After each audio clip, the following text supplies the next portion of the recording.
மிக அண்மை காலமாக சமூக ஊடகங்களில் ஒரு செய்தி காட்டுத்தீயாய் பரவி வருகிறது. ஒரு அதிநவீன ஏவுகணை தரையில் நின்று கொண்டிருந்த ஒரு ஹெலிகாப்டரை தாக்க முயன்று இறுதியில் அதன் நிழலை தாக்கி அளித்ததாக ஒரு தகவல் புகைப்படங்களுடன் வெளியாகியுள்ளது. இது வெறும் விபத்தா அல்லது திட்டமிட்ட போர் தந்திரமா? இப்படியான ஒரு கேள்வி பலரையும் ஆச்சரியத்திற்குள்ளாக்கியுள்ளது. மத்திய கிழக்கினுடைய போர்க்களம் என்பது மிக வீரியமான போரியல் நுட்பங்களோடு நகர்ந்து கொண்டிருக்கக்கூடிய காலப்பகுதியில் இப்படியான நகர்வுகள் பல ஏமாற்றத்தையும் அதே நேரம் இந்த போர் தொடர்பான நம்பிக்கையினத்தையும் ஏற்படுத்தி கொண்டிருக்கிறது. உண்மையில் என்ன நடந்தது? வெளியாக இருக்கக்கூடிய தரவுகளின்படி எதிரி நாட்டு ஏவுகணைகளின் இலக்கை திசை திருப்ப உண்மையான ஹெலிகாப்டருக்கு பதிலாக அதன் உருவம் போன்ற ஒரு நிழல் ஓவியம் அல்லது மாயத்தோற்றம் தரையில் உருவாக்கப்படுகிறது. ஏவுகணையின் சென்சார்கள் தரையில் இருந்த நிழலை உண்மையான இலக்கு என தவறாக கருதி அதை தாக்கியுள்ளன. இது நவீன போர்க்களத்தில் ஏமாற்றும் உத்திகள் எவ்வளவு முன்னேறியுள்ளது என்பதனை காட்டுகிறது. அதே நேரம் இந்த தந்திரம் கேட்பதற்கு ஆச்சரியமாக இருந்தாலும் இராணுவ ரீதியாக இதில் பல நுணுக்கங்கள் இருக்கிறது. ஒன்று, செயற்கைக்கோள்கள் மற்றும் ட்ரோன்கள் மேலிருந்து பார்க்கும்போது உண்மையான ஹெலிகாப்டர் நிற்பது போன்ற பிரமையை ஏற்படுத்தும் தரையில் துல்லியமான வண்ணம் தீட்டப்பட்டிருக்கிறது. அதேபோல நவீன ஏவுகணைகள் வெப்பத்தை கொண்டு இலக்கை தேடும். இதற்காக அந்த போலி நிழல் உருவத்தின் அடியில் சிறிய வெப்பமூட்டிகளை வைத்து அது உண்மையான என்ஜின் வெப்பம் என ஏவுகணையை நம்ப வைக்கிறார்கள். இப்படியான ஒரு சூழலில் இந்த விடயங்கள் தொடர்பில் ஒரு சில கேள்விக்குறிகள் காணப்படுகிறது. உண்மையில் ஏஐ உருவகப்படுத்தல். இந்த செய்மதியுடன் பகிரப்படும் படங்கள் பலவும் செயற்கை நுண்ணறிவு, அதாவது ஏஐ மூலம் உருவாக்கப்பட்டவை அல்லது கணினி உருவகப்படுத்தல் முறையை சார்ந்தவை என்று சொல்லப்படுகிறது. அதே போல எந்த ஒரு நாட்டின் பாதுகாப்பு அமைச்சகமும் இத்தகைய குறிப்பிட்ட தாக்குதல் நடந்ததாக இதுவரை அதிகாரபூர்வமாக அறிவிக்கவில்லை. இது பெரும்பாலும் ஒரு கருதுகோள் மட்டத்திலேயே காணப்படுகிறது. அதே போல நவீன போரில் இது மாயை என்று சொல்லப்படுகிறது. இராணுவ வரலாற்றில் எதிரியை ஏமாற்றுவது என்பது ஒரு புதிய விடயம் அல்ல. ஆனால் இன்று அது டிஜிட்டல் மயமாக இருக்கிறது என்பதுதான் ஆச்சரியத்தை ஏற்படுத்தி இருக்கிறது. ரஷ்யா மற்றும் உக்ரைன் போரில் ரப்பர் காற்றினால் ஊதப்பட்டு டேங்குகள் மற்றும் ஏவுகணை தளங்கள் பயன்படுத்தப்படுகிறது. தூரத்தில் இருந்து பார்க்கும்போது இவை நிஜமானவை போலவே தோன்றும். ரேடார் திரையில் ஒரு விமானம் இருக்கும் இடத்தில் 10 விமானங்கள் இருப்பது போன்ற போலி சின்னங்களை உருவாக்கும். ஒருவேளை இந்த நிழல் ஏமாற்று உத்தி உண்மையாக இருக்கும் பட்சத்தில் கோடிக்கணக்கான ரூபாய் மதிப்புள்ள ஒரு ஏவுகணை ஒரு சாதாரண பெயிண்ட் ஓவியத்தை தாக்கி வீணாவதை விட ஒரு நாட்டுக்கு மிகப்பெரிய இழப்பு இருக்க முடியாது. இது ஏவுகணைகளின் துல்லியத்தன்மை குறித்த கேள்வியை எழுப்பி நிற்கிறது. உண்மையில் சமூக ஊடகங்களில் உலவும் அந்த படம் ஒரு விளக்கத்திற்காக உருவாக்கப்பட்டது மட்டுமே என்பதை நாம் மறந்துவிடக்கூடாது. இருப்பினும் வருங்கால போர்கள் வரும் ஆயுதங்களால் மட்டுமல்ல, இதுபோன்று புத்திசாலித்தனமான ஏமாற்று வித்தைகளாலும் தீர்மானிக்கப்படும் என்பதை இந்த செய்தி நமக்கு உணர்த்தி நிற்கிறது என்றும் சொல்லலாம். இந்த விடயம் தொடர்பில் அறிந்து கொள்ள வேண்டுமாக இருந்தால் நாம் எல்லோருக்கும் தெரிந்த ஒரு உதாரணம் சதுரங்க விளையாட்டு.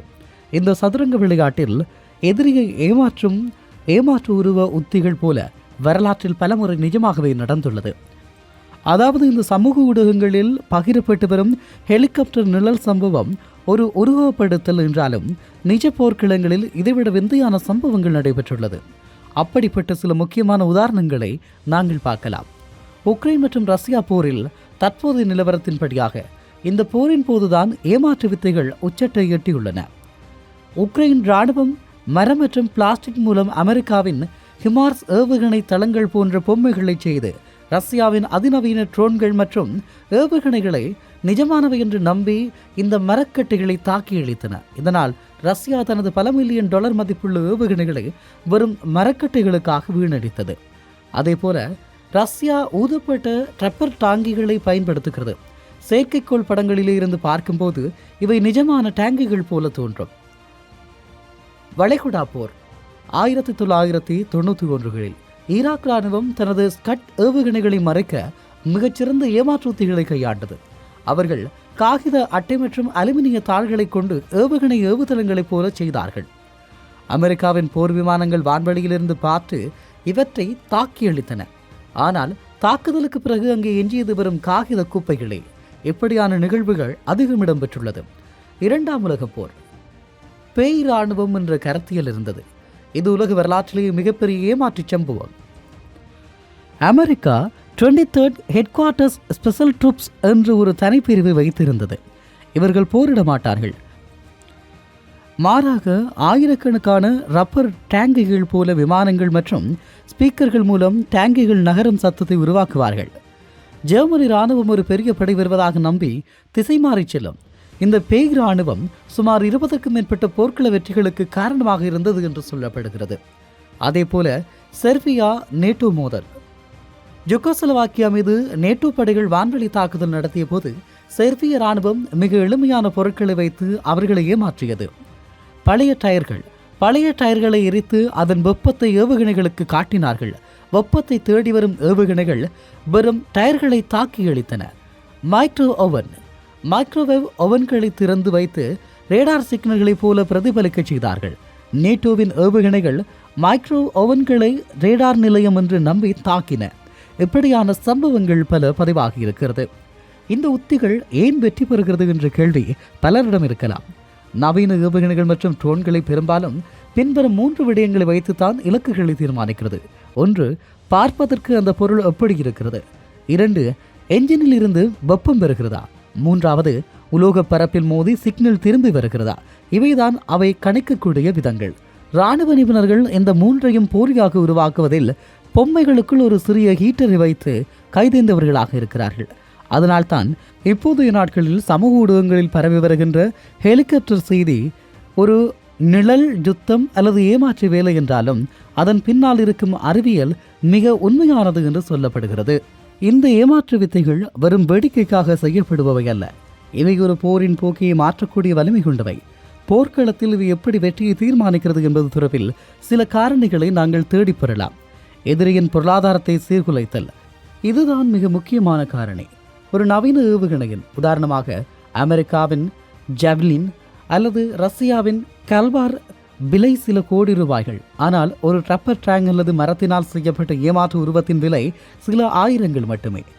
எதிரி ஒரு போலி இலக்கை தாக்கும் போது அவர் தனது விலை உயர்ந்த ஆயுதத்தை வீணடிப்பதுடன் அந்த ஆயுதத்தை மீண்டும் தயாரிக்க எடுக்கும் கால அவகாசத்தை இழக்கிறார்.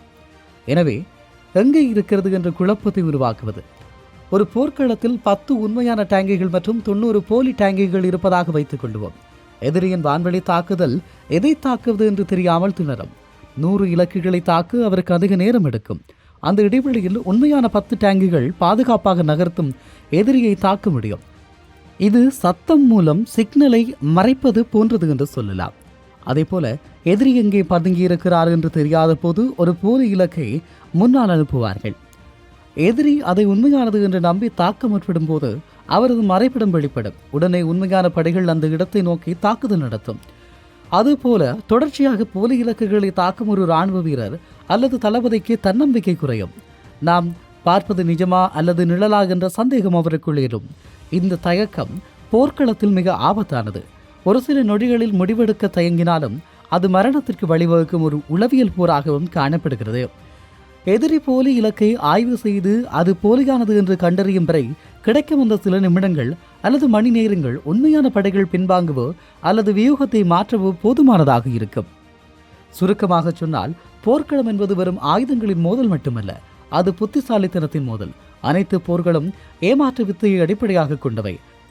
சன்சு தி ஆர்ட் ஆஃப் த வார் நூலில் 2500 ஆண்டுகளுக்கு முன்பே இதனை குறிப்பிட்டிருப்பதாக சொல்லுகிறார்கள். நாங்கள் எல்லோரும் பார்த்து அந்த ஹெலிகாப்டர் நிழல் போன்ற உத்திகள் எதிரியின் தொழில்நுட்பத்தை அவனுக்கு எதிராக பயன்படுத்துகிறது. ஏவுகணை எவ்வளவு நவீனமானதோ அவ்வளவு எளிதாக ஒரு சிறிய காட்சி பிழை மூலம் ஏமாற்ற முடியும் என்பதுதான் இதில் உள்ள வேடிக்கை என்று சொல்லலாம்.